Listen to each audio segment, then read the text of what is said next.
BJP भी दो सीटों से शुरू होकर आज 340 सीटों पर है। इसमें कानून बने और ये चीज़ जल्दी से जल्दी लागू हो।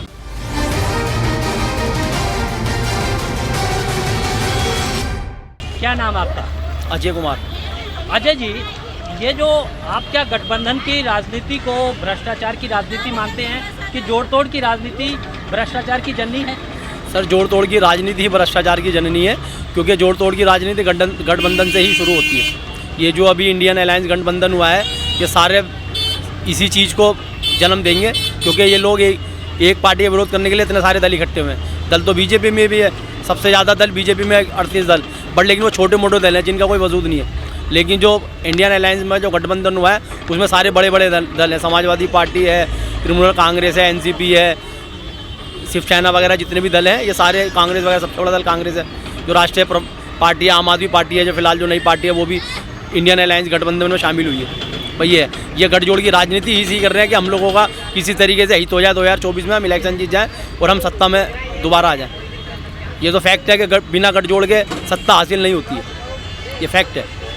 आप जानते हैं कि जब आप बहुमत क्या है, ये जो 272 का आंकड़ा है, बहुमत की तो परिभाषा कहीं हमारे संविधान में कहीं लिखी नहीं हुई। हाँ, संविधान में जब कार्ल मार्क्स का जब सिद्धांत आया था, कार्ल मार्क्स जो हमारे जो संविधान में जो इंग्लैंड का जो हमारा जो संविधान जो चल रहा था अंग्रेज़ों के टाइम का है, जब हमारा 1947 में बाबा साहब ने संविधान बनाया था। इसमें यही था कि 50% जो सीटें हैं उसके हिसाब से बहुमत है।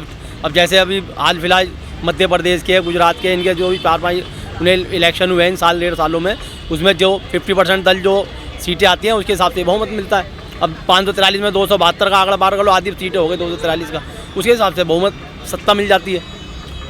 ठीक है ना। इसमें एक ऑप्शन ये भी है क्योंकि हमारे देश में बहुदलीय प्रणाली है, इसमें क्षेत्रीय दल इन्वॉल्व होते हैं।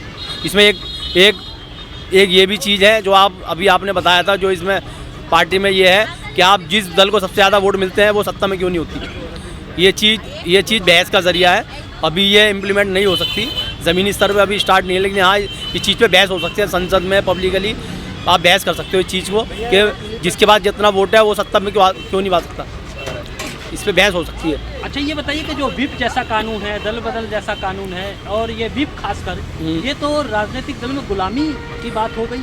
आपने एक सांसद को वोट दे दिया और वो जाके संसद में मौन हो गया, तो व्हिप लग गया, इसको कैसे देखते हैं? सर, ये तो गलत है, ये तो लोकतंत्र की हत्या जैसा अपराध हो गया ना।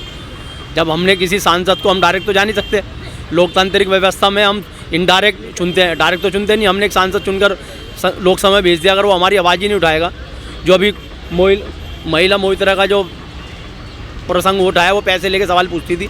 जब ऐसे सांसद हम संसद में भेजेंगे तो हम लोगों की आवाज़ कौन उठाने वाला होगा? ये तो बड़े लोगों की आवाज़ उठाते हैं और गरीब आदमियों की आवाज़ दबा देते हैं। एक्चुअल में जो वोट देता है गरीब आदमी देता है, ये आप भी जानते हो। रेहड़ी पटरी वाले, जो लोअर मिडिल क्लास है, वो वोट देता है, अपर क्लास का भी वोट नहीं देता। सरकारी भी इनसे बनती बिगड़ती है और गवर्नमेंट इनके बारे में ही नहीं सोचती, कोई भी दल इनके बारे में नहीं सोचता। ठीक है ना। जब तक इनके बारे में नहीं सोचा जाएगा तब तक कोई भी पार्टी तरीके से हमारे देश में कुछ हो ही नहीं सकता। अच्छा, ये बताइएगा कि 18 साल का वोट तो दे सकता लेकिन चुनाव नहीं लड़ सकता, ये तो क्या विरोधाभास है? सर, ये डिपेंड करता है मोरालिटी पे। ठीक है ना। हम लोगों की इन लोगों ने जब संविधान बन जब राजीव गांधी ने जब 18 साल को वोट का जब 1987 में जब वो किया था, तो इन लोगों की सोच बड़ी ऊंची थी कि वोट तो हमारे बढ़ जाएं, बट लेकिन सांसद नहीं बढ़ने चाहिए। क्योंकि 18 साल का जो वोट देगा वो इलेक्शन नहीं लड़ सकता, उसे 25 साल का कर दिया, जबकि ये चीज़ गलत है।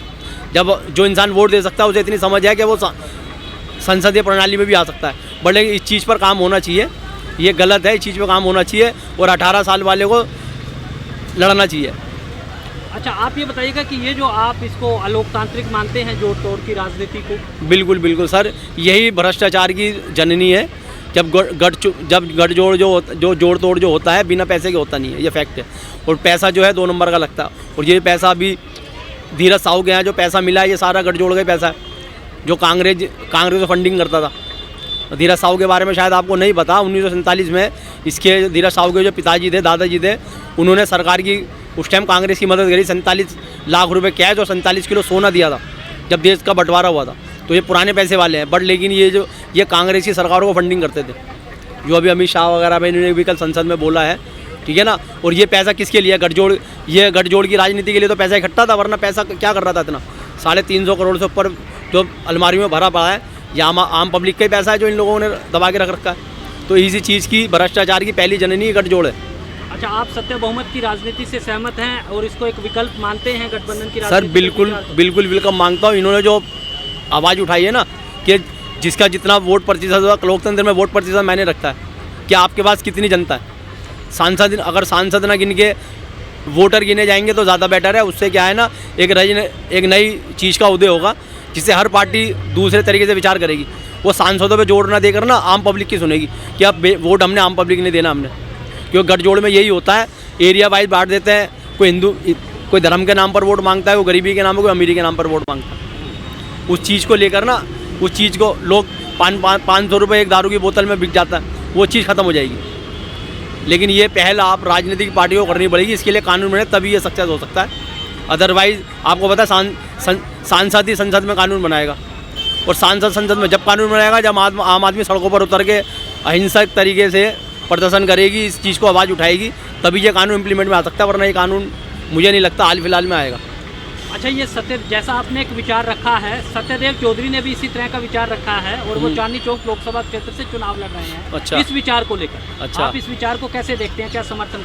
सर मेरा इस विचार को लेकर पूर्ण समर्थन है। ये चीज़ होनी चाहिए। अभी फ़िलहाल इम्प्लीमेंट में नहीं आ सकता, ठीक है ना सर। बीजेपी भी दो सीटों से शुरू होकर आज 340 सीटों पर है, तो अच्छा है, शुरुआत अच्छी है, ठीक है ना। हम इस चीज़ के साथ हैं और ये होना भी चाहिए। हाँ, लेकिन इस चीज़ के लिए आम आदमी को उतरना पड़ेगा, ठीक है ना। आवाज़ संसद तक पहुँचानी पड़ेगी, तभी इस चीज़ में कुछ हो सकता है। अदरवाइज, और हमारे पास सपोर्ट क्या है? वोट की। आप सहमत हैं इस विचार से? बिल्कुल सर, सहमत हूँ। और सर ये ज़मीनी स्तर पर उतरना चाहिए, इसके लिए हमें काम करना चाहिए। मेरा इनसे गुजारिश है, जिन्होंने पार्टी बनाई है वो आम जनता के सम्मुख जाएँ, उनसे विचार विमर्श करें और आम जनता को लेकर अपने तरीके से बात रखें, संसद में रखें, सड़क पर रखें, जैसे भी है अहिंसक तरीके से, ताकि एक दूसरे की बात पहुँचे और संसद तक पहुँचे और इसमें कानून बने और ये चीज़ जल्दी से जल्दी लागू हो।